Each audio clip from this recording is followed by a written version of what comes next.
Bismillahirrahmanirrahim. Assalamualaikum warahmatullahi wabarakatuh. Asyhadu an la ilaha illallah, asyhadu anna Muhammad Rasulullah. Allahumma sholli ala sayyidina Muhammad wa ala ali sayyidina Muhammad. Kama sholaita ala sayyidina Ibrahim wa ala ali sayyidina Ibrahim bil alamina innaka Hamidum Majid. Sebelumnya kajian partai tambahan, katakanlah begitu ya.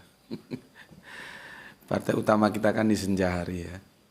Mampir ngombe kali ini ya, kita panjatkan dahulu doa kepada Gusti Allah Ingkang Maha Agung untuk saudara-saudara kita yang telah memberikan sholawatnya kepada channel dakwah ini, sehingga channel dakwah ini dapat eksis, hadir dengan setia dalam ruang-ruang diskusi kalian semuanya. Tentunya dengan sebuah harapan semoga sholawat itu menjadi catatan langit amal soleh bagi mereka dan keluarganya kelak. Dan insya Allah akan terbalaskan dengan balasan yang lebih baik lagi. Dan bagi yang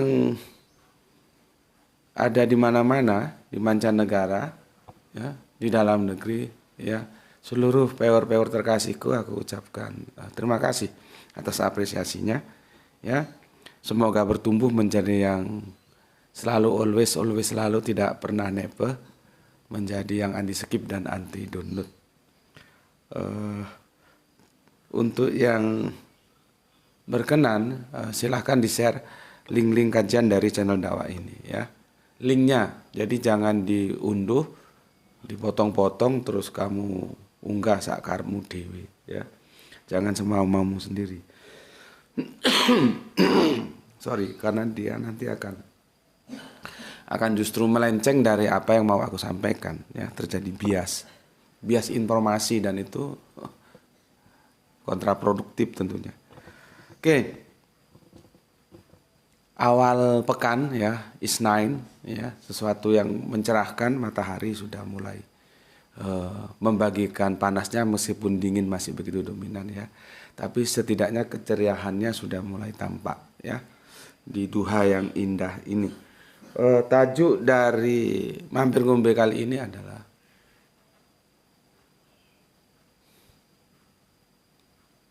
mereka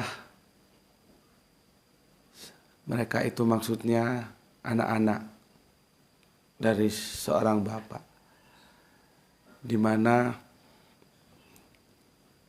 mereka menjadi anak-anak yang mengantarkan bapaknya ke pintu surga ya.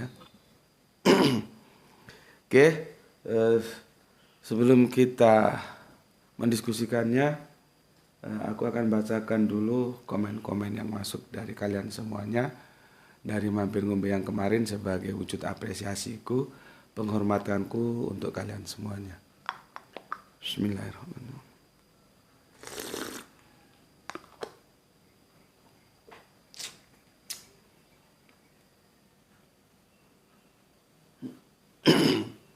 Pertanyaan dari temanmu itu juga bisa menjadi masukan untukmu ya. Jadi bukan sesuatu yang sia-sia ketika komen itu juga kita bacakan. Pertama dari Kang Mas Isdianto PPTK. Alhamdulillah Gus Sidamanik hadir menyimak kajiannya, banyak hikmahnya, semoga sehat selalu Gus dan mudah segala urusannya. Terima kasih Kang Mas, salamku juga untuk keluarga di Sidamanik. Dari Sumatera belahan utara kita ke ujung timur, tepatnya Palu ya. Palu itu termasuk Indonesia Timur kan? Alhamdulillah Palunya Pak. Ya, ada Soleha kita Gispati. Semoga Tuan Guru bersama keluarga dan kita semua selalu dalam lindungan Allah, diberikan rezeki dan umur panjang. Amin ya rabbal alamin. Oke, terima kasih untuk Soleha kita Gispati. Ini dari Bapak kita ya, Pak Ikhwan Tamin yang punya Tangerang. Alhamdulillah bisa nyimak. God bless you Tuan Guru JM. Salam Isra juga untuk Bapak yang terhormat. I hope you will sound. Oke, semoga segera Pak ya, semoga menjadi lebih baik.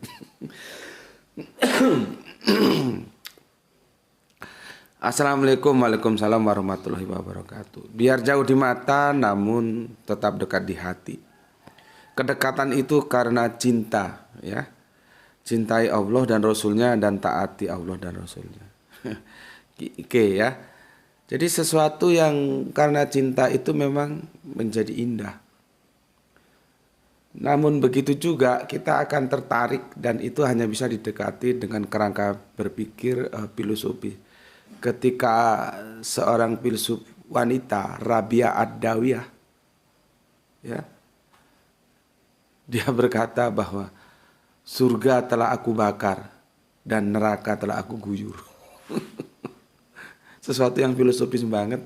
Karena Adawiyah itu akan mengajak kita bersimpuh di pangkuan Gusti Allah yang Maha Agung itu berdasarkan atas dasar cinta. Bukan sebuah pengabdian yang behind screen-nya ingin surga takut neraka. Ya itulah dia expand. Aku ngajak kamu expand paling hanya sebatas dari yang dulu. Misalnya nih ya, kita merasa wajib sholat, maka sekarang kita jangan lagi, karena sudah nggak pantas kita ngomong wajib sholat. Tapi sudah expand, sudah meningkat. Maksudnya nggak pantas untuk kita-kita nih, yang sudah usianya kan sudah bergerak terus. Kalau yang masih di belasan atau di bawah 20-an ya nggak masalah lah ya. Oh wajib sholat gitu. Tapi kalau sudah 20 masuk ke 30, 40 apalagi sudah setengah umur. Seperti gue nih sudah setengah umur, 50-an ke atas. Itu ya jangan lagi ngomong wajib sholat. Harus dia berubah menjadi aku butuh sholat.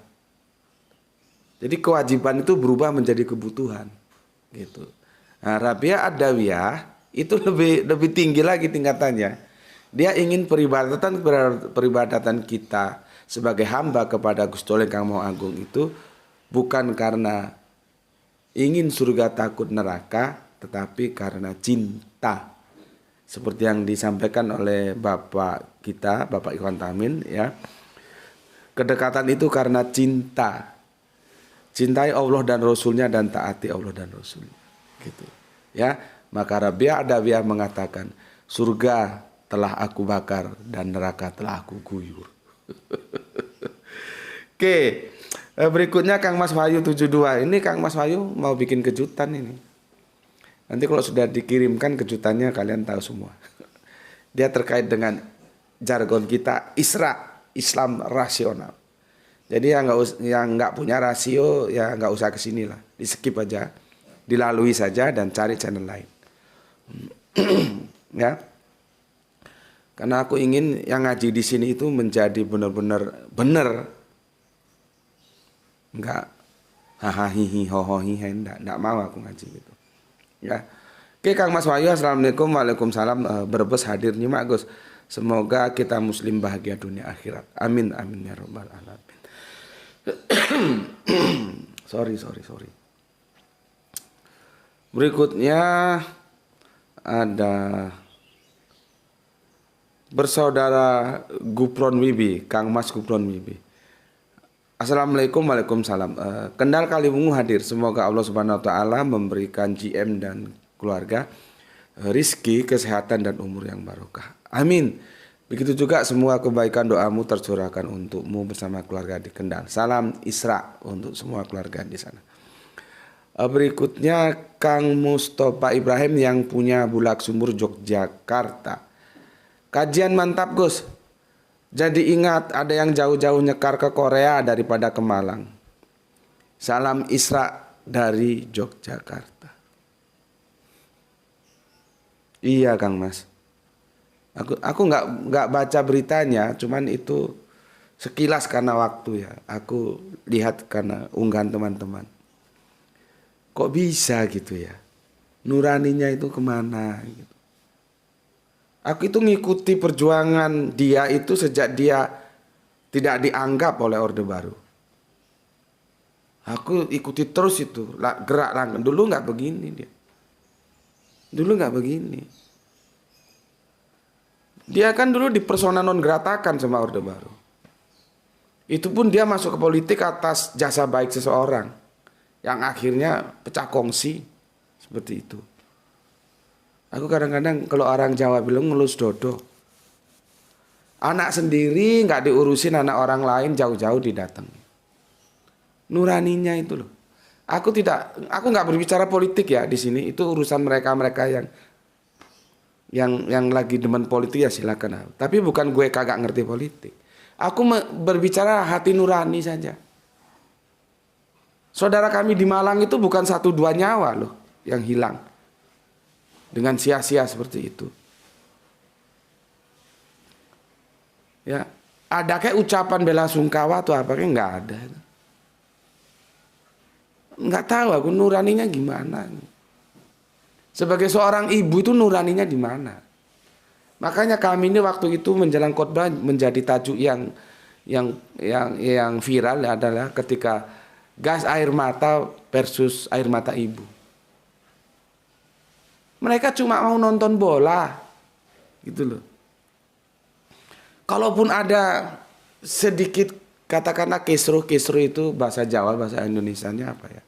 Chaos, ya dimaklumi lah. Orang itu juga anak-anak kita sendiri kan. Tapi akhirnya terjadilah yang sudah terjadi dan kita nggak tahu sekarang penegakan hukumnya sampai di mana dan pertanggungjawabannya gimana juga nggak tahu. Lah kok ujuk-ujuk kata orang Jawa, kata orang Sunda juga ujuk-ujuk. Anak sendiri dibiarin anak orang diurusin jauh-jauh. Sekali lagi ya, aku lagi belum mau berbicara politik. Aku berbicara dari sudut nurani aja. Nurani seorang ibu. Oke, terima kasih untuk Kang Mas Mustafa Ibrahim ya, terima kasih. Ya faktanya begitu gimana? Kita tentunya prihatin, apalagi kami yang di sini. Ya.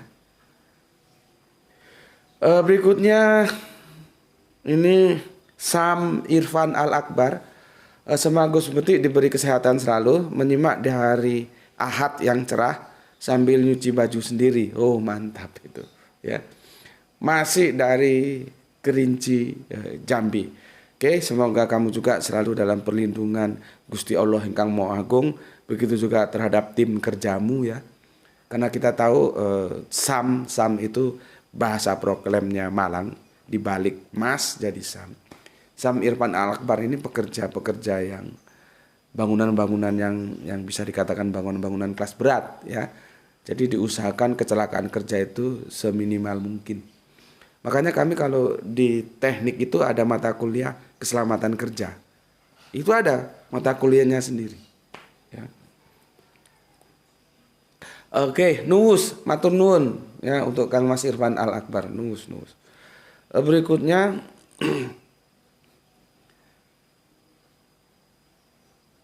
beribu kali ngapunten ya. Beribu kali maaf, aku sungguh tidak tahu apakah ini mbak atau mas, karena Dian itu bisa dipakai mbak, bisa dipakai emas. Contohnya Dian Piscesa, contohnya Dian Pramana Putra. Seperti Sri itu belum tentu perempuan loh. Sri Bintang Pamungkas. Ada Sri Rahayu, Sri itu yang Sri Paduka Ratu, Sri itu yang dihormati seperti tuan. Itu dalam perspektif antropologis Jawa begitu. Ini namanya Dian Prasetya. Nah, ini apa Kang Mas atau Mbak Yu? Karena di wallpapernya juga cuma huruf D, nggak ada gambar. Jadi aku nyuwun sewu, aku tidak tahu ya apakah Mbak atau Mas. Karena seperti tadi Dian itu bisa dipakai dua-dua. Ya, ada Dian Pramana Putra, ada Dian Piscesa. Dian Piscesa itu kan ngetopnya itu lagu apa dulu ya, senang aku dulu, tapi yang album pertamanya ya itu aku senang. Kemudian ada Dian Pramana Putra, itu aku senang ketika dia 2D dengan Dedi Dukun. Dulu kan mereka kan bertiga, tapi akhirnya menjadi 2D yang lagunya apa itu Percayalah kasih, gitu kan. Cintaku padamu. Itu iramanya jazz ya. Dian Pramana dan Deddy Dukun. Satunya itu dulu mereka bertiga, Arianto kalau nggak salah ya. Bukan Arianto yang Agustinus Rianto itu bukan, itu kan lebih tuaan lagi. Itu dulu The Favorit grupnya. Itu seangkatan dengan Mus Mulyadi, bukan yang itu. Bagus Arianto kalau nggak salah ya. Baru nanti bagusnya keluar, Malida masuk ya. Maka ada Dian Pramana Putra, Deddy Dukun dan Malida. Lagunya juga populer saat itu. Oke. Kang atau Mbak Dian Prasetya. Assalamualaikum. Waalaikumsalam. Gus. Terima kasih ilmunya Gus. Waktu itu saya pernah melihat Gus Bekti berkaca-kaca dan kali ini saya melihat lagi. Saya ditampar oleh Gus untuk kedua kalinya. Terima kasih Gus. Semoga sehat dan berkah sekeluarga. Amin amin ya robbal alamin. Terima kasih juga untuk saudara atau saudariku Dian Prasetya atas apresiasinya. Aku memang begitu orangnya. Aku lebih percaya horoskop Jawa daripada horoskop Yunani. Kalau Yunani kan ada Libra. Kalau aku ini Libra kalau berdasarkan Yunani. Ada Aquarius, ada Scorpion dan sebagainya. Aku lebih percaya horoskop Jawa. Kalau Jawa itu berdasarkan niteni. Niteni itu memperhatikan baru dibukukan. Jadi itu bukan kelene. Kalau yang nggak tahu aja ngomong kelene. Nenek moyang Jawa itu sangat pandai, sangat bijak melakukan niteni. Niteni itu mengamati. Jadi itu hasil pengamatan, bukan kelene. Seperti gue nih ya, gue ini seloso, tapi netonnya wage itu paling kecil, jumlahnya 4/3, cuman 7. Kalau mama gue, jangan main-main. Mama gue itu 18. Itu neton paling tinggi. Mama gue itu mungkin temperamental gue itu warisan dari mama gue. Mama gue itu temperamental banget. Dia bla-bla, dia kalau dia marah, ada apapun marah, dia nggak suka bilang nggak suka. Mama gue itu temperamental. Makanya kadang-kadang gue menyesal juga, karena gue juga temperamental. Kadang-kadang kami seling juga berselisih. Kalau bapak gue beda. Mama gue itu 18 netonnya, gue cuman tuh. Gue neton dalam hitungan Jawa terkecil, Seloso, Wage. 3 dan 4. 7. Tapi hati-hati terhadap Wage. Wage itu karakternya dia seperti diametral. Salah satu sisi dia temperamental, tapi sisi lain dia melankolis. Perasaannya itu gampang terbawa. Makanya teman-teman seperjuangan dalam dakwah keluarga itu tahu karakterku. Aku kalau sama istri itu, kalau aku marah kamu diam. Nanti jangan aku marah, aku ngomong, kamu ikut ngomong. Nanti bisa rame urusannya. Kalau aku marah, kamu diam saja dengarkan. Nanti setelah aku reda, baru kamu ngomong. Ya. Dan mereka tahu aku tidak bisa dilawan dengan kekerasan. Mesti rame. Tapi kalau dilawan dengan kelemah lembutan, aku luluh sendiri dan menjadi lunglai. Karakter-karakter Wage itu seperti itu. Ya, jadi aku bisa, kalian ini yang senior-senior tahu lah. Kadang aku temperamental. Tapi kadang aku sampai orang Jawa bilang berebes mili meneteskan air mata. Ya karakternya begitu memang. Ya. Aku kalau baca surat Ad-Duha itu aku bisa menangis loh. Aku berkata, seandainya aku saat itu ada di sisi Kanjeng Nabi, maka aku akan bela dia. Bagaimana Kanjeng Nabi pada saat itu dalam kondisi yang benar-benar kalau sekarang istilahnya apa ya? Galau ya. gelisah. Ya. Jadi aku kalau baca surat Ad-Duha itu aku bisa menangis. Begitu juga kalau aku baca Injil Matius, aku juga bisa menangis ketika Yesus mengatakan, aku ada bagaikan induk ayam yang ingin memanggil anak-anak ayam itu agar aku. Kan ayam itu biasanya begini, anak-anaknya itu kan diginikan sama sayapnya itu. Itu maksudnya bangsa Israel ingin dipeluk dalam kehangatan Yesus. Tetapi mereka tidak mau. Coba. Jadi Kanjeng Nabi Isa itu penuh dengan kasih sayang. Tapi karena tegar tengguhnya bangsa Israel, mereka tidak mau. Aku kalau baca itu aku juga bagaimana beratnya perjuangan Kanjeng Nabi Isa yang teman Kristen sebut Yesus itu untuk menyampaikan risalah dari Gusti Allah yang Maha Agung. Tetapi bangsa Israel tidak mau. Dan akhirnya itu menjadi sebuah perkataan dari Yesus. Akan lahir Yerusalem baru. Negerimu akan menjadi sepi dan ditinggalkan. Maka Yerusalem baru itu mana? Ya Makkah Al-Mukarramah itu. Cuman ini teman-teman Kristen tentunya berat ya. Karena teman-teman Kristen membawa Yerusalem baru itu nanti ke surga. Di mana Yesus sekarang ada di sana dan nanti turun lagi dalam episode kedatangan kedua. Dan itu diimani oleh sebagian mainstream Islam. Padahal itu basicnya cuma hadis. Artinya hadis itu perlu didiskusikan ulang, bukan Qur'ani. Bismillahirrahmanirrahim. Ya. Dan aku ada satu ayat lagi juga yang aku di Lukas. Kalau aku baca aku bisa menangis.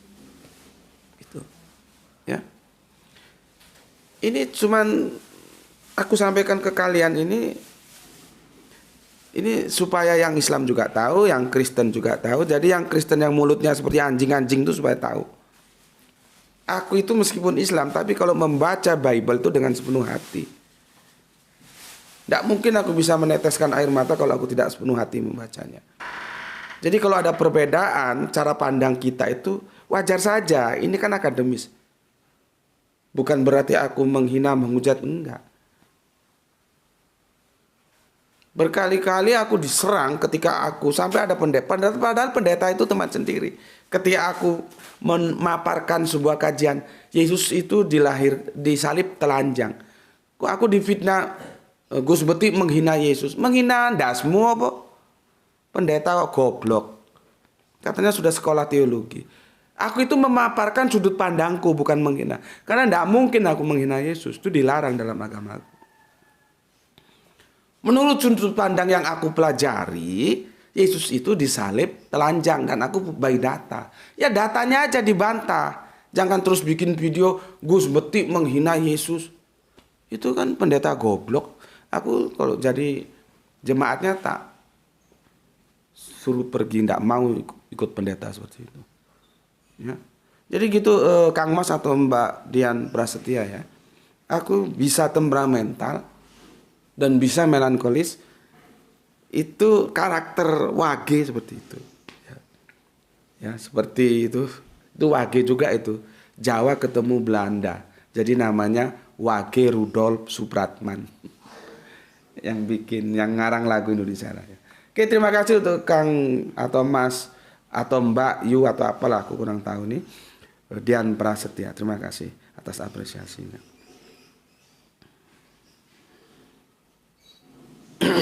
Berikutnya Mbak Kurnia Soleha kita ya.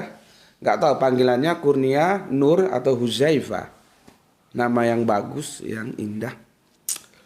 Soleha kita ini pernah ngaji dan dia mendapatkan informasi yang tidak sama dengan yang aku sampaikan. Tidak apa-apa. Kamu silahkan menentukan sikap mengikuti apa yang aku sampaikan atau yang guru Al-Quranmu sampaikan. Toh kita sama-sama berusaha untuk mencari kebenaran. Ya. Jadi gini katanya. Assalamualaikum, terima kasih semua penjelasan yang mencerahkan. Semoga kita semua mendapat lindungan Allah. Kalau begitu berarti di antara ayat yang 23 dan 24 terputus. Yang 23 menjelaskan Adam tobat, dan yang 24 yang tidak mau tobat. Bukan terputus ya. Dia masih dalam satu rangkaian cerita, cuman memisah menjadi golongan yang sudah bertobat dan yang tidak mau bertobat. Jadi, tapi bukan terputus. Kalau terputus kan itu kan aliran ceritanya menjadi perikop baru gitu ya. Oke, terima kasih untuk Soleha Kurnia ya. Dan aku tidak mengajak kamu untuk menerima pendapatku, enggak. Silakan saja. Kamu menentukan sikap merdeka, mau ikut yang mana. Oke, berikutnya freedom. Nyimak cak, bawang putih tunggal dikeprek dan gula aren cak, rendam air panas. Insya Allah cepat sehat. Oke, terima kasih Kang Mas Freedom atas advice kesehatannya ya. Matur nuwun Mbah Nun supaya suaranya kembali normal ya. Ini masih serak. Berikutnya Kang Edi Margono. Assalamualaikum, waalaikumsalam warahmatullahi wabarakatuh. Ima hadir Gus, Arif Muksinin Tuban siap hadir Gus, oke. Kang Mas Alkobaena, nah ini aku suka. Karena gini Kang Mas Alkobaena ya, kita ini ketemu di virtual. Virtual itu tidak bisa membaca body linguistic, bahasa tubuh nggak terbaca.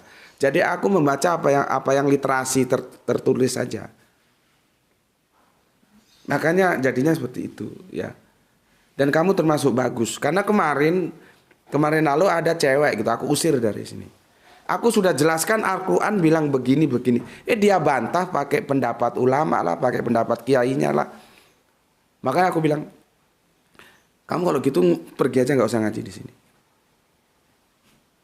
Itu dari Sumatera itu, nggak tahu siapa namanya, lupa. Akhirnya dia pergi, nggak pernah komen. Tapi sebetulnya nggak gitu-gitu amat. Kalau dia mengakui kesalahan minta maaf mau ngaji di sini ya boleh-boleh saja. Tapi akhirnya dia pergi nggak pernah komen lagi ya nggak masalah, minggato kono. Gitu.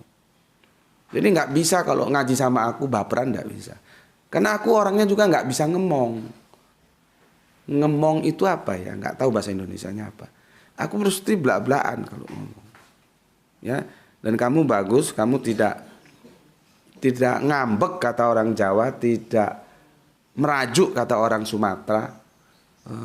Apalagi tidak jahe tapi bisa mensikapi dengan benar ya. Jadi aku gitu orangnya, sudah selesai.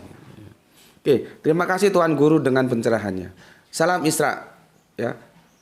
Sebetulnya aku kalau puasa itu puasa Daud, sehari puasa sehari tidak. Pas ketemu hari Jumat saat selang-seling itu, dan saat itu giliran nggak puasa. Jadikan intermezzo, maaf Tuan Guru. Oke, enggak apa-apa. Nah, itu yang aku bilang. Kalau sudah masuk ke teks intermezzo dan enggak intermezzo itu agak sulit dibaca karena kita kan tidak berhadapan muka ya. Oke, enggak apa-apa. Oke, terima kasih dan kamu penuh sikap dewasa ya, artinya enggak terus ngambek, terus enggak mau ngaji, enggak. Enggak seperti yang cewek dari Sumatera itu. Ya. Yang aku maksud dari mereka, dari komentarku itu Yahudi Ulangan 18:18 dan Nasrani Yohanes 14:16. Itu adalah Rasulullah Muhammad SAW yang dinanti, yang ditunggu-tunggu. Beda Mas. Kebetulan yang Yohanes 14:16 tadi malam sudah live ya, sudah silakan nonton di situ ketika aku kedatangan saudari kita yang telah menjadi mu'alaf kurang lebih 10 bulan yang lalu. Untuk minta ketemu diskusi itu ya. Sempat aku singgung Yohanes 14:16. Ya, aku akan minta kepada Bapa seorang penolong yang lain. Teman-teman Kristen sudah nggak nunggu. Karena mereka menisbahkan penolong yang lain itu menjadi salah satu dari Tuhan mereka. Dalam konsep Tritunggal, itulah yang disebut dengan RK atau Roh Kudus. Meskipun ini tidak begitu semua, karena nanti kan konsep ketuhanan kekristenan juga itu beda-beda. Makanya menjadi sebuah pertanyaan yang gimana ya? Dari mulai 1 Masehi sampai sekarang itu sudah berapa abad itu? Konsep ketuhanannya aja masih beda-beda. Makanya kalau ada teman-teman Kristen bilang kami pasti masuk surga, kami pasti masuk surga. Nanti dulu Mas. Orang konsep Tuhannya aja nggak jelas kok pasti masuk surga, pasti masuk surga. Kamu ngomong sama-sama Kristenmu aja dulu, nggak usah keluar. Apakah mungkin yang Tritunggal itu masuk surga, terus yang Tauhid juga masuk surga? Atau Kristen Unitarian itu masuk surga? Kan ya belum tentu, jadi nggak usah ngomong kami pasti masuk surga, pasti masuk surga.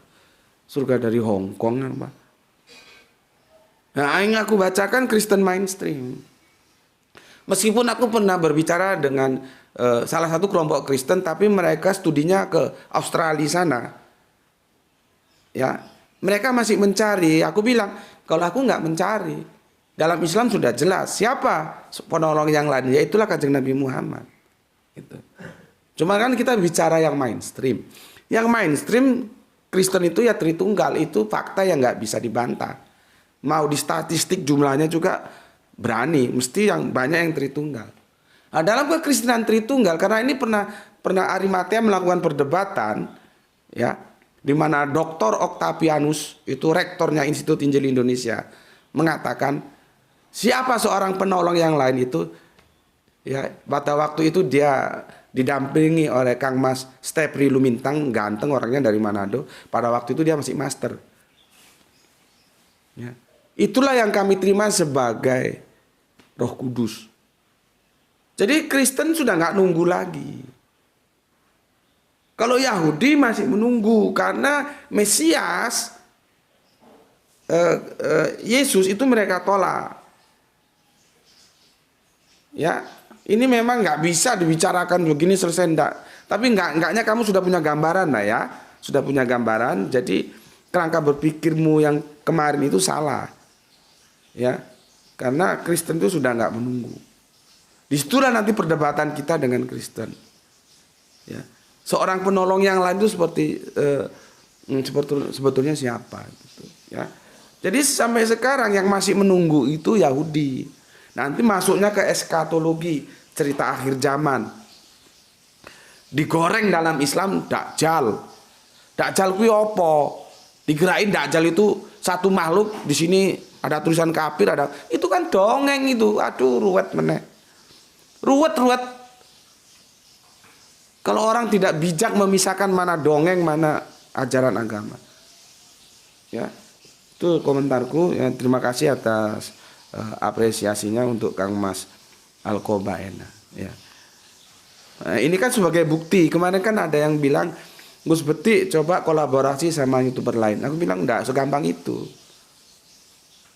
Kerangka berpikir kristologiku itu bisa sama, bisa juga beda. Beda. Karena aku ini elang, terbang sendiri, bukan bebek yang geruduk sana, geruduk sini. Enggak, aku ini elang, dan aku ingin menjadikan semua PO-PO-ku di sini elang, bukan bebek. Ya. Jarang loh kalau aku bilang bahwa Yesus itu Tuhan. Iya. Coba tanya kristolog lain, mereka berani ngomong Yesus itu Tuhan. Kalau aku berani Yesus itu Tuhan, iya, tapi bukan Allah. Karena aku paham benar sejarah kata Tuhan dan Tuhan. Ini baru satu contoh saja, belum contoh-contoh yang lain. Jadi kalau aku harus kolaborasi sama YouTuber, bilang apa? Hanya untuk nguber. Enggak begitu. Nah. Tapi aku juga tetap memberikan apresiasi kepada mereka. Kalau mereka tanya ya aku jelaskan. Makanya kan si anu kan minta podcast bareng aku dari Kristen Tauhid, siapa itu namanya? Si Donald itu kan, supaya dia mendapatkan sebuah katakanlah justifikasi dari seorang yang Islam bahwa Yesus itu Tuhan. Gitu. Oke, sekarang soleha kita Aisyah yang Assalamualaikum Waalaikumsalam yang ada di Surabaya, ya. Lois Adriana, Assalamualaikum Waalaikumsalam. Saran Kipari menyimak baru tayang 12 menit. Cepet banget. Oke, pagi Ahad yang mendung. Terima kasih. Berikutnya aku cepatkan ya, ini Gerah itu mau masuk sekolah dan dia upacara. Jan Reksa, wong Nganjuk sudah 20 tahun merantau ke Borneo, Bontang hadir Gus. Nyimak walau terlambat, saya mau tanya Gus, kira-kira berapa persen jumlah muslim di Indonesia yang masih memahami Nabi Isa akan datang lagi?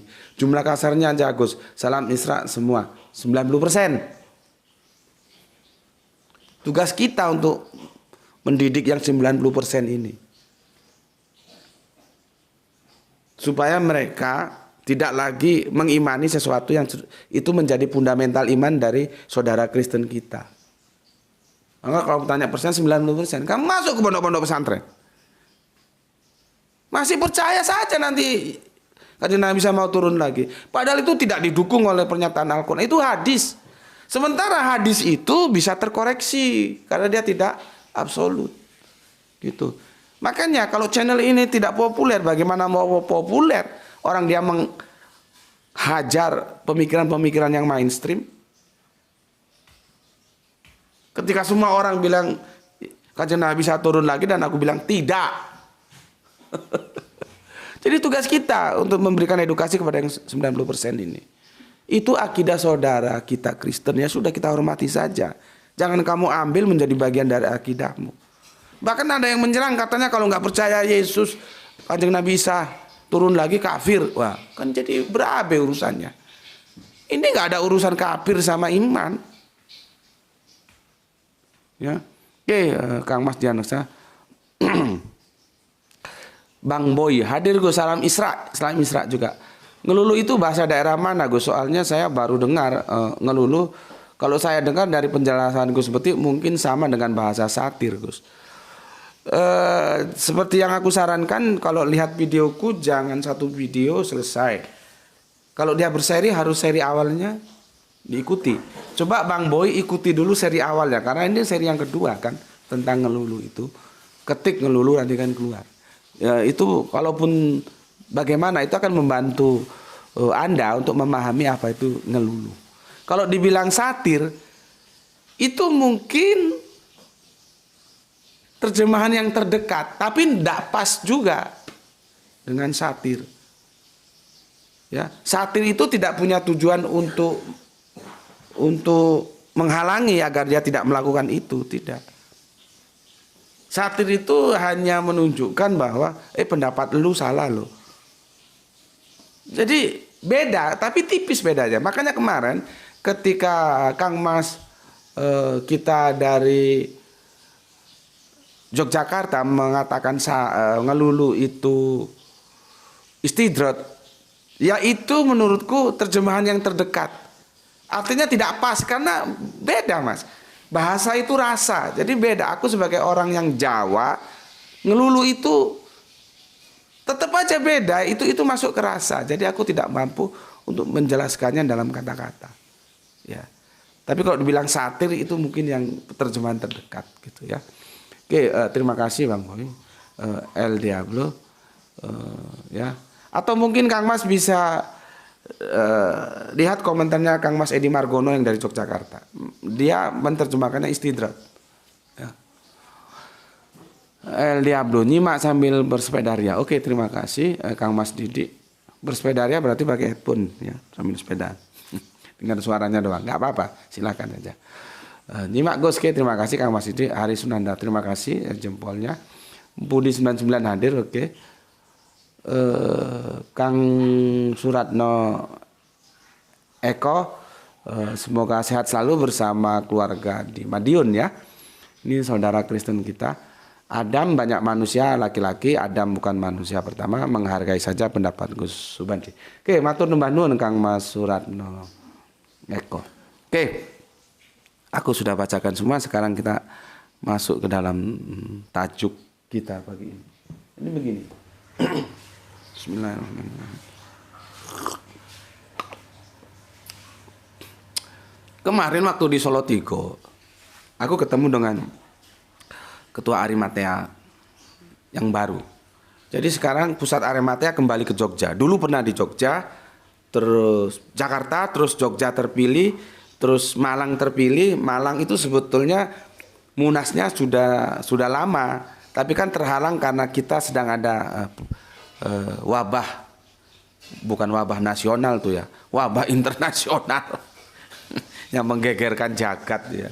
Akhirnya ditunda dan sekarang sudah terpilih lagi. Jadi sekarang pusat Arimatea itu bukan Malang, tapi Yogyakarta. Dan terpilih menjadi ketua Bapak dosen kita Kang Mas Akang Yayat ya. Beliaunya dosen. Hasilnya sih Tasikmalaya kalau nggak salah, tapi sekarang bermukim di Jogja. Karena kuliah di Jogja dan jadi dosen di Jogja dan dapat orang Jogja.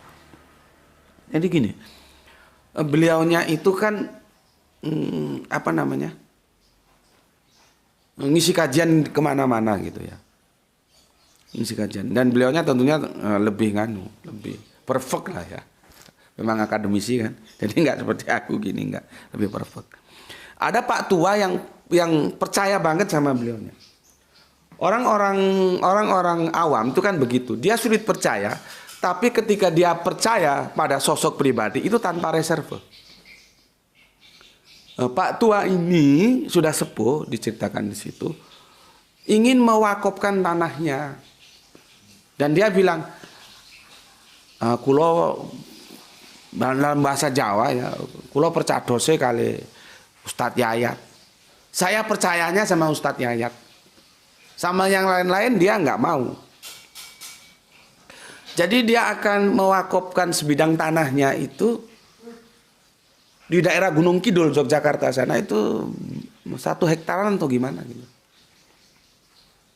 Ustadz Yayat, Kang Yayat, Ketua Arimatea ya, advokasi, rehabilitasi, imunisasi, akidah terpadu, efektif dan aktual ya itu. Atau jargonnya sampaikan Islam cegah pemurtadan. Gitu. Ketika mendapatkan amanah itu ya, meskipun dia bingung mau diapain ini tanah. Tapi kan itu bisa selanjutnya, yang penting diterima dulu, langsung diterima. Karena yang dipercayai oleh Pak Tua kita ini hanya Ustadz Yayat. Lainnya dia tidak mau, maunya Ustadz Yayat. Nah karena ini dia punya anak juga Pak Tua ini kan, ini seperti waris. Ya, ngurusi waris itu sulit.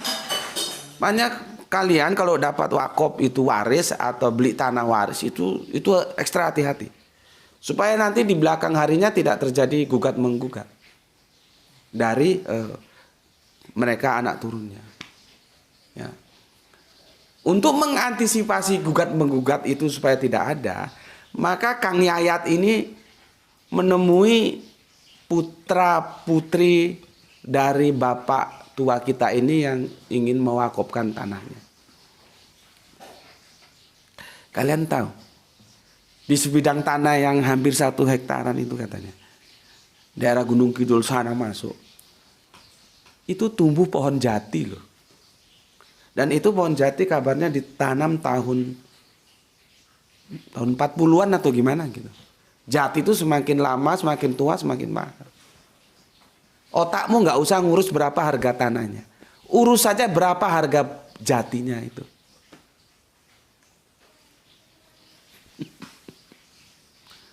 Dan ternyata bapak kita ini memang banyak tanahnya, ya, banyak tanahnya.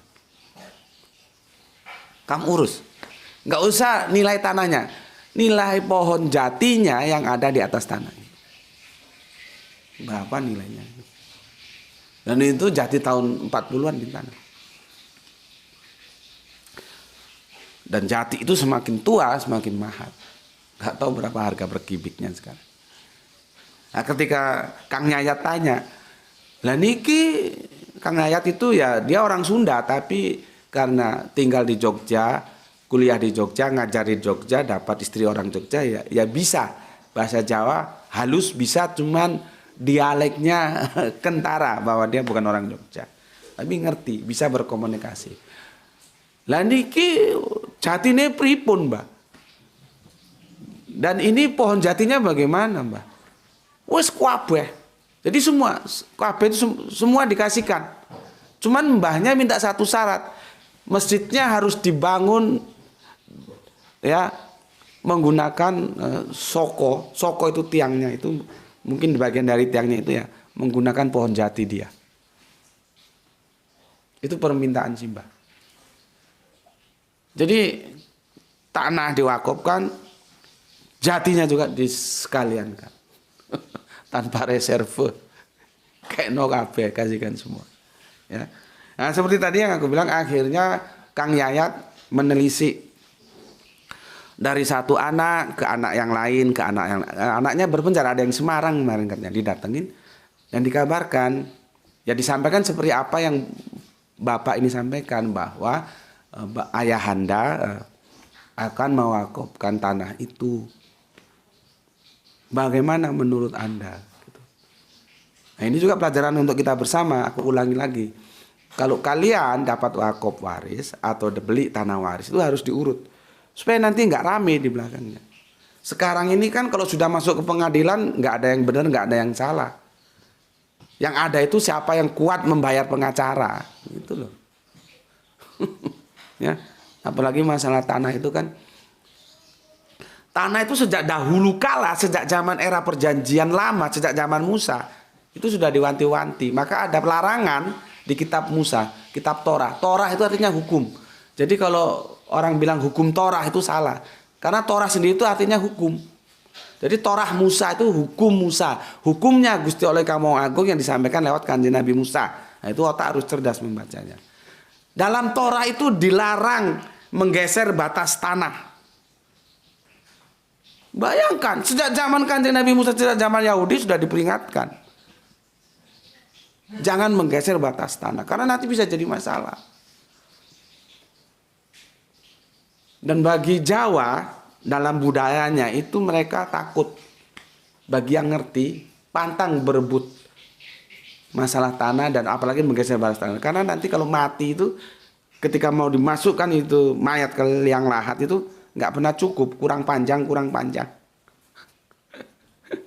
Mereka mempercayainya seperti itu. Maka mereka takut. Ya, takut bermain-main dengan tanah. Oke.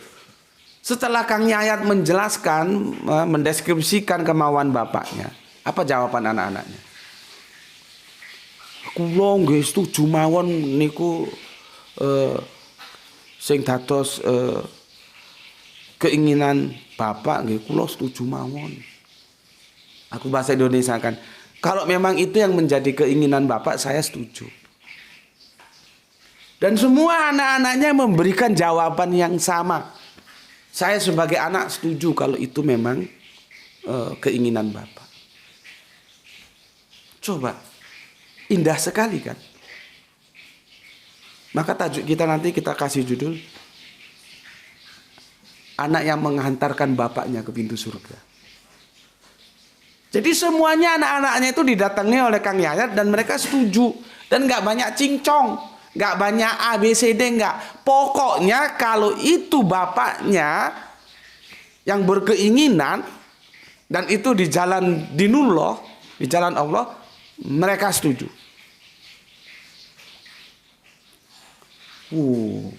Hebat sekali.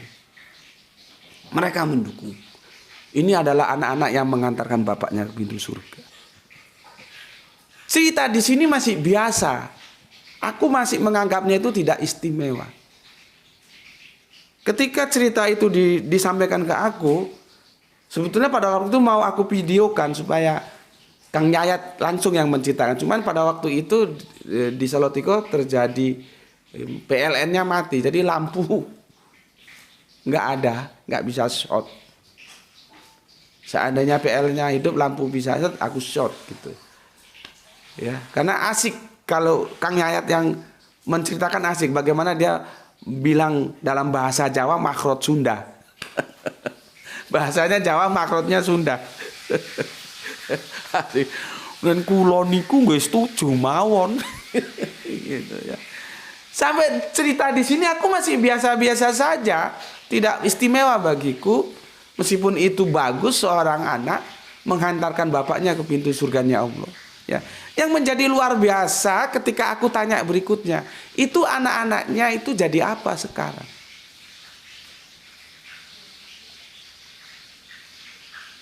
Ini menjadi pembelajaran kita bersama. Kalau anak-anaknya itu jadi pengusaha, kalau anak-anaknya itu jadi dokter, kalau anak-anaknya itu jadi orang-orang yang secara ekonomi mapan, Itu tidak istimewa meskipun itu bagus, karena mereka telah mengantar bapaknya ke pintu surga. Tetapi yang menjadi sangat istimewa, anak-anaknya itu bukan orang-orang yang mapan secara ekonomi. Salah satunya ada yang kuli bangunan di Semarang. Tapi dengan sepenuh hati mendukung bapaknya untuk mencapai surganya Allah. Coba. Mereka bukan anak-anak yang berkelimpahan, tapi dengan ikhlas mendukung bapaknya. Kalau mereka semua anak-anak yang secara ekonomi sudah di atas garis rata-rata, ya biasa ngomong begitu. Pokoknya kalau bapak gue ngomong, apa saja gue dukung untuk mencapai jalannya Allah. Iya, karena lu sudah kaya, lu sudah dokter, lu sudah pengusaha, lu sudah punya kedudukan sebagai pejabat. Biasa. Ini yang ngomong orang-orang yang termarginalkan. Tetapi mereka tidak silau terhadap hal-hal yang duniawi, karena Allah akan memberikan balasan yang terbaik di saatnya kelak. Sampai di sini ceritanya, dan semoga bisa menjadi pencerahan bagi kita bersama. Bismillahirrahmanirrahim. Ya, kita saling mendoakan. Ya, semoga kita mendapatkan keberuntungan, ya, rezeki yang barokah dan kesehatan yang prima. Alhamdulillahirabbil alamin.